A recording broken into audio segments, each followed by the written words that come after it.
करके बार बार रिपीट करने का यही कारण है ना, ठीक है, कि आप ये सोचो कि अगले उसमें क्या हो सकता है, किस तरीके से क्वेश्चन आ सकता है। तो ऐसा कुछ नहीं होगा, जो कॉन्सेप्ट उस टॉपिक के हैं वही रहेंगे, ठीक है। तो कॉन्सेप्ट चेंजेस नहीं आएंगे, और कॉन्सेप्ट में चेंज नहीं आएगा तो आपको भी जो है अपने आप में उतना चेंज लाने की जरूरत नहीं है, परेशान होने की जरूरत बिल्कुल भी नहीं है, ठीक है। ये मैक्सवेल इन्होंने, दोनों महान लोगों ने, ठीक है, एक ग्राफ और यहाँ पर दे दिया है एनर्जी, ठीक है, फ्रैक्शन ऑफ मॉलिक्यूल्स में दो टेम्परेचर हमने ले लिया T1 और T2, ठीक है। तो ये थोड़ा सा चेंजेस जो है यहाँ पर हमको देखने को मिल रहा है। मोस्ट प्रोबेबल काइनेटिक एनर्जी, ठीक है, और fraction of molecule capable of किसके लिए बेटा, इफेक्टिव कोलिजन के लिए, ठीक है। और इफेक्टिव कोलिजन कब हो सकता है, ठीक है, इनइफेक्टिव कब होगा या नहीं होगा, एक्टिव और पैसिव क्या हो सकता है, ठीक है, ये हम ऑलरेडी डिस्कस किए हैं अभी। और आई होप कि आपने उस पर समझने की कोशिश की होगी, उस पर समझने की कोशिश की होगी।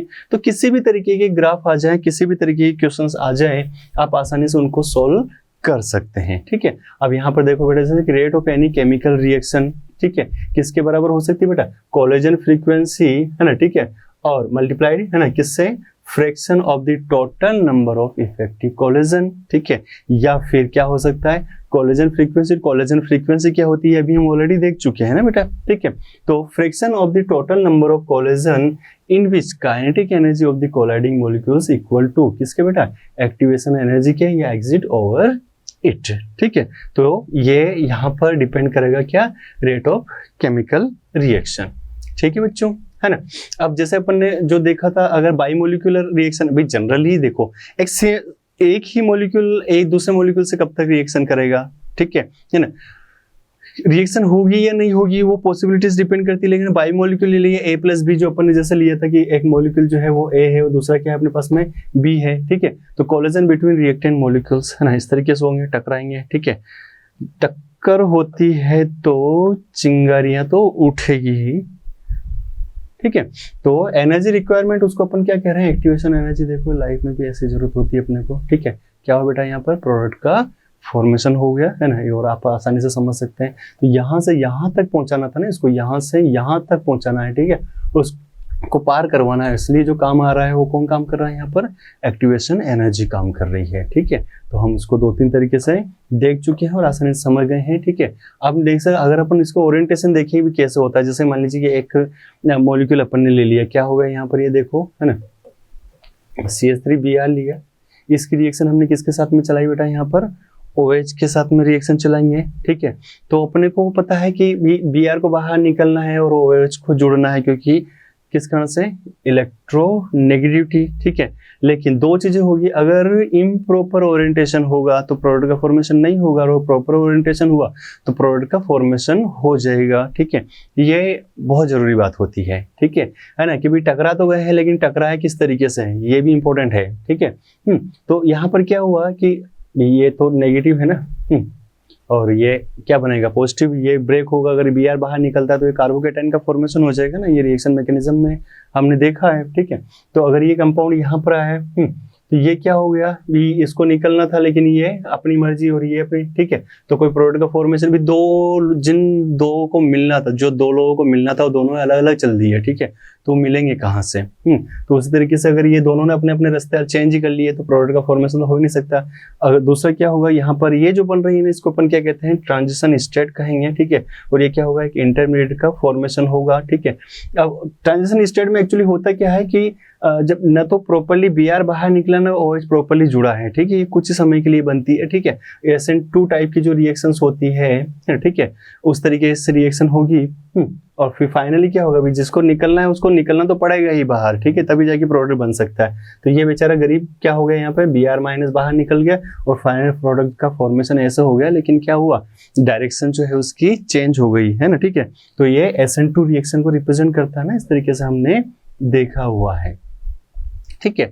अब इसी तरीके से अगर अपन देखें जैसे कि पोटेंशियल एनर्जी बैरियर, ठीक है, मैंने आपको क्या कहा बेटा कि जब पढ़ रहे हो ना तो आपकी स्पीड जो है वो बिल्कुल 120-140 की होनी चाहिए, ठीक है, बिना ब्रेक लिए। अगर 1 घंटा हमने पढ़े हैं तो लगभग ऐसा होना चाहिए कि जैसे 2-3 घंटे का हमने एक साथ में कवर कर लिया, ठीक है, और तब जाकर के आपकी स्पीड एकदम धांसू टाइप की रहेगी, है ना, और एनर्जी भी आपकी कम खत्म होगी, यानी कि और वो तभी हो पाएगा जब आपका सबसे पहले तो आपका फ़ोन जो है वो आपसे दूर रहेगा, ठीक है, और आप खुद एक साइलेंट मोड पे रहेंगे। फ़ोन दूर से मतलब कि सर हम तो पढ़ी ऑनलाइन रहे हैं, ठीक है, तो फ़ोन तो दूर से मतलब है कि तब आप सब बंद करके रखो, व्हाट्सएप वगैरह सब, ठीक है, सिर्फ एक चीज़ पे ध्यान दो, और है अपने लेक्चर्स, ठीक है। तो अगर मान लीजिए कि जैसे यहाँ पर क्या हुआ, atoms require energy to overcome repulsion between B and AC, यानी कि देखो कैसे, ये एक रिएक्टेंट लिया हमने बी, ठीक है, ये एक है अपने पास में एसी, ठीक है, दोनों रिएक्टेंट है। एक्टिवेटेड कॉम्प्लेक्स का फॉर्मेशन कैसा होगा अपने को पता है कि ना कोई पूरी तरीके से बाहर निकलेगा ना कोई पूरी तरीके से ऐड होगा, ठीक है, लेकिन फाइनली क्या हुआ कि सी को निकलना पड़ा बाहर, यहाँ से ये देखो सी बाहर निकला, ठीक है, और बी जो है वो किसके साथ में, ए के साथ में रिएक्ट करके क्या हुआ, यहाँ पर एक प्रोडक्ट का फॉर्मेशन हुआ, ठीक है। यानी क्या हुआ बेटा, यहाँ पर इसका मतलब है ना, ठीक है, कि kinetic energy of colliding particle, ठीक है, is converted into potential energy is an activated complex, ठीक है, या इसको अपन क्या कहते हैं बेटा, ट्रांजिशन स्टेट भी कहते हैं। यही क्या रहता है, एक्टिवेटेड कॉम्प्लेक्स बनाएगा, ठीक है, यानी transition state is equal to क्या हो जाएगा बेटा, पोटेंशियल एनर्जी बैरियर, ठीक है। बैरियर तो आना ही आना है, जब भी हमको किसी चीज को पार करना है तो बैरियर आना है, और लाइफ में बहुत सारे बैरियर आते हैं, ठीक है, और उनको हम आसानी से पार कर सकते हैं, तो बैरियर देख के घबराना नहीं, ठीक है। तो energy comes from kinetic energy of colliding particles, ठीक है बेटा। अब देखो आगे चलते हैं अपन, है ना, ठीक है। तो सिमिलरली यहाँ पर भी जो ग्राफ का फॉर्मेशन होगा वो ऐसे ही होगा, ठीक है, और यहाँ पर भी क्या हुआ देखो कि जो पोटेंशियल एनर्जी है ना, और ये कंपाउंड है तो ये रिएक्टेंट क्या बन गया यहाँ पर, वही activated complex in transition state, जिसको आसानी से क्या करेगा, ये पार कर जाएगा, ठीक है, और पार करके क्या बनाएगा, यहाँ पर प्रोडक्ट का फॉर्मेशन करेगा। लेकिन प्रोडक्ट का फॉर्मेशन किन किन कंडीशन में हो सकता है ये हम पहले डिस्कस कर चुके हैं, तो वो ध्यान रखना है, ठीक है। हर जगह उसी तरीके ग्राफ शो करना, ठीक है, का मतलब ही यही है कि हम उसको समझ पाए आसानी से, ठीक है। अब देखो अगला एक पॉइंट और लिख लेते हैं अपन यहाँ पर, effective collision for bimolecular elementary reaction, या एलिमेंट्री और कॉम्प्लेक्स रिएक्शन जो होती है वो हम आगे डिस्कस करने वाले हैं, ठीक है। तो आप सिर्फ यहाँ पे देखिए collagen with sufficient kinetic energy, ठीक है, और कोलेजन जो है वो क्या होना चाहिए, दो चीजें हो गई, एक तो उसके पास में सफिशिएंट एनर्जी होनी चाहिए और दूसरा प्रॉपर ओरिएंटेशन होना चाहिए। तो ये फॉर्मूला बन जाएगा यहाँ पर, ठीक है, पीजेड जो है उसको अपन क्या कहेंगे, ठीक है, फ्रीक्वेंसी या प्री एक्सपोनेंशियल फैक्टर, ठीक है, और पी जो है स्टेरिक फैक्टर या प्रोबेबिलिटी फैक्टर। तो वही आरएनएस इक्वेशन के ही ये एक दो जो चीजें हैं यहाँ पर वो एक तरीके से उसका एक मॉडिफिकेशन